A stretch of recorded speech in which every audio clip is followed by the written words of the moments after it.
Sallallahu alaihi wasallam juga bersabda, "Ma min yaumin aktsar min ayyatan lati ya'dan minan nari di yaum Arafah." Tiada hari yang Allah lebih banyak membebaskan hamba-hambanya dari neraka melebihi hari Arafah. Hadirin jamaah yang mulia, lantas apa kelebihan kita dan keistimewaan kita sehingga kita dipanggil oleh Allah Subhanahu wa Ta'ala di tempat ini dengan mengucapkan labbaik Allahumma labbaik. Marilah kita menengok sejenak pada diri kita ini. Kita hanyalah seonggok tulang berbau daging yang terus membungkus aib dan maksiat di sepanjang hari yang telah kita jalani. Tidak usahlah kita membayangkan yang jauh-jauh. Hanya sekedar membaca Al-Fatihah pun kita belum fasih. Sholat kerap tidak butuh. Membaca Al-Quran hanya di ujung lidah. Berzikir tidak sampai menyentuh hati. Bahkan ketika sujud pun kita jarang ingat kepada Allah. Entah mengapa kita ingin sendiri menjadi orang yang bisa bersimpuh di tanah Arafah ini. Kenapa, wahai saudara-saudaraku?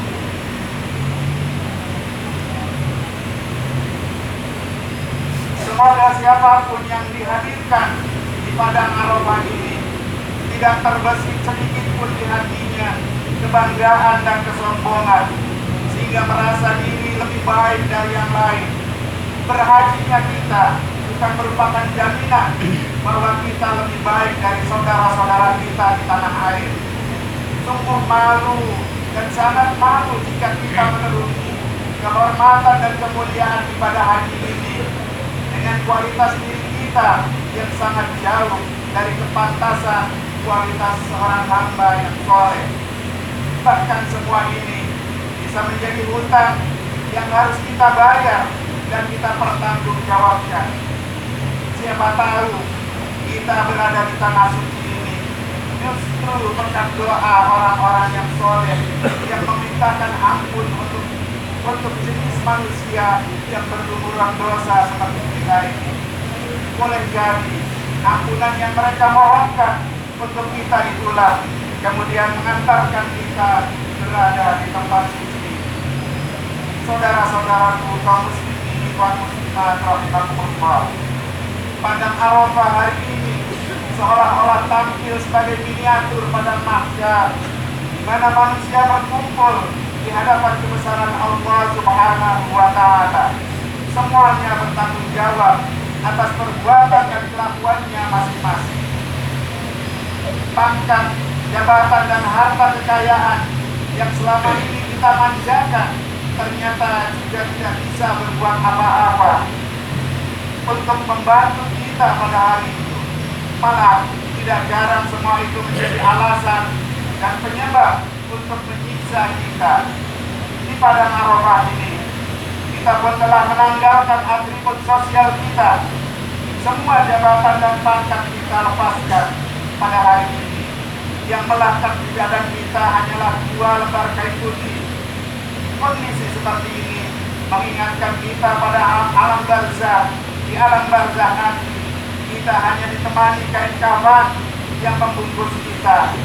Karena itu tiada yang kita harapkan dari wukuf ini, tiada yang kita harapkan dari saat wukuf kita saat ini. Juga ibadah haji yang secara keseluruhan kecuali terampuninya dosa-dosa kita dan terhapusnya kesalahan-kesalahan kita yang sudah melumuri di sekujur tubuh kita. Sebab kita sadar betul apalah artinya hidup dengan lumuran aib dan dosa yang melekat di tubuh kita. Dosa telah membuat manusia harus kehilangan keberkahan dalam hidupnya, juga keberkahan dalam rezeki, harta dan apa saja yang dimilikinya. Akibatnya manusia kehilangan ketenangan, juga kebahagiaan justru di tengah-tengah genangan materi yang mengitarinya. Dosa telah membuat manusia kehilangan hati nurani sehingga mereka berbuat berbicara, mendengar, dan melihat bukan lagi karena dorongan hati nurani, melainkan karena kepentingan hawa nafsunya. Dosa telah membuat manusia kehilangan kepekaan terhadap sesama.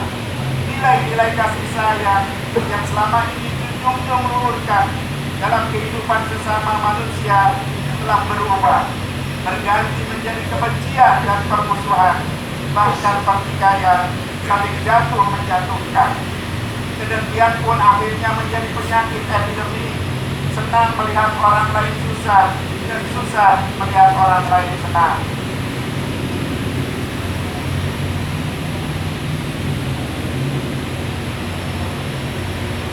Dosa telah membutakan mata hati manusia, sehingga mereka tidak lagi bisa membedakan antara yang benar dan yang salah, haram dan halal, hak dan batil. Akibatnya, mereka kehilangan rasa bersalah saat berbuat salah. Tiada beban saat berbuat zalim kepada sesama. Bahkan banyak di antara mereka bisa merasakan nikmatnya makanan, hasil mencuri, hasil korupsi, sembari membagikan kepada orang lain. Hadirin jamaah sholat di Arafah, wukuf di Arafah yang berbahagia.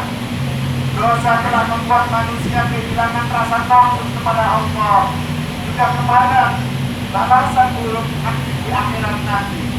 Mereka juga kehilangan rasa cinta kepada Allah, juga kepada kebaikan. Saat rasa takut kepada Allah hilang, maka akan hadirlah rasa takut kehilangan dunia. Dan ketika rasa cinta kepada Allah pun tergadaikan, maka akan muncullah rasa cinta terhadap dunia. Dosa telah mengiring manusia ke jurang-jurang kehinaan yang membuat mereka kehilangan kemuliaan yang tersimpan dalam nilai-nilai kemanusiaan dirinya. Hadirin sekalian yang berbahagia, alangkah indahnya jikalau malaikat maut menjemput kelak, tubuh kita sudah bersih dari dosa, aib, sudah terhapus, orang-orang yang kita sakiti sudah mau memaafkan kita. Tidak ada harta haram yang melekat pada tubuh kita. Alangkah bahagianya jika malaikat menjemput kelak, tubuh kita terbasuh air wudhu, air mata kita sedang menetes merindukan Allah, tidak kita sedang lirik dan jatuh menyebut nama Allah, keringat bahkan darah kita sedang bersimbah di jalan Allah.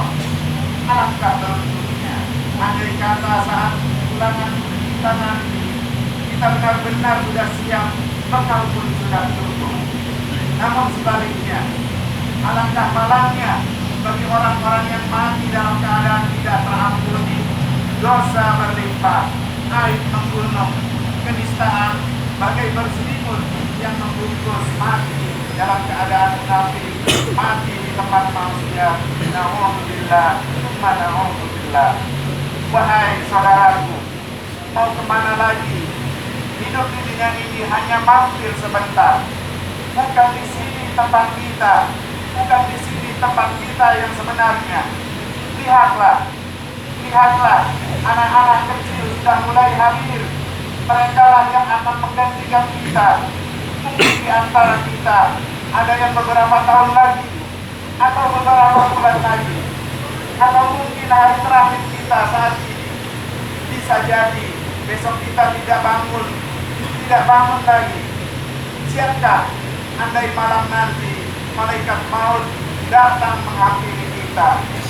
Walau bagaimanapun kita harus siap, karena kita pasti akan mati. Kita sering sekali mempermainkan ampunan Allah. Kita bertaubat, sesudah itu kita langgar perintah Allah, kita terjang larangan-larangan Allah. Hadirin rahimakumullah, pada siang ini kita berkumpul di sini ingin mengikrarkan sebagai manusia yang terpanggil dengan julukan manusia yang beriman, manusia yang bertakwa kepada Allah Subhanahu wa Ta'ala, sebagai manusia baru yang telah dicelup selama 40 hari lamanya, sebagai manusia yang menyambut seruan dan panggilan Allah 40 hari lamanya.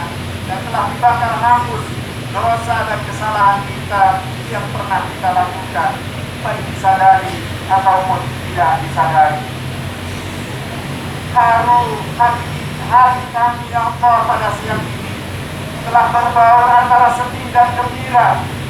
Sedih karena kami harus berpisah dengan padang Arafah yang penuh berkah ini. Sedih karena mungkin kami harus mengarungi berbagai hidup yang mungkin akan ganas.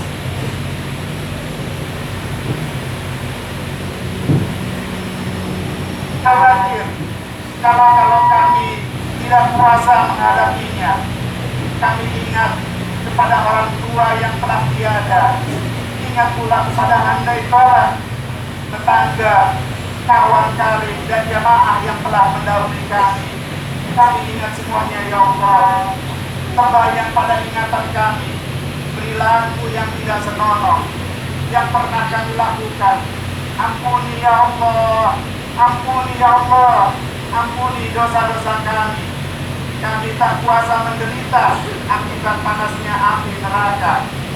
Namun di balik semua itu, perasaan gembira kami meluap karena siang ini kami masih diberi kesempatan untuk berkumpul bersama ikhwan seiman, sekalipun telah banyak yang berubah. Hadirin kaum muslimin yang berbahagia, betapa cepat roda perubahan mengitai kita. Di tahun yang lalu banyak di antara kita yang masih tampak segar bugar, namun kini telah terkulai lemah, tak berdaya. Bahkan ada pula tetangga jamaah